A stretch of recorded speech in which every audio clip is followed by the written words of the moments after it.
Good morning, ito po yung Madre de Agua.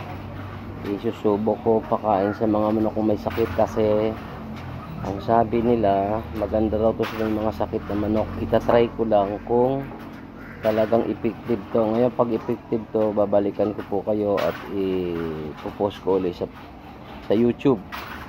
So pag ito okay, kasi mga manok ko kasi nangyayari, pumapayat sila, wala namang sakit, pumapayat, nangihina ang katawan, natutuyot. Lahat ng gamot yata na i-apply na, hindi na ito lang ang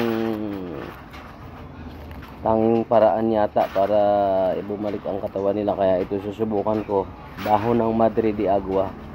Itatry ko mamaya ipakain sa mga sisiw kung okay ba talaga. So yun lang, balikan ko kayo pagka okay ito, para magaya rin ng iba na namumroblema na laging may sakit ang mga manok. So ito po yung aking experiment kung totoo. Susubukan ko pa, papatayin ko muna. So okay na to.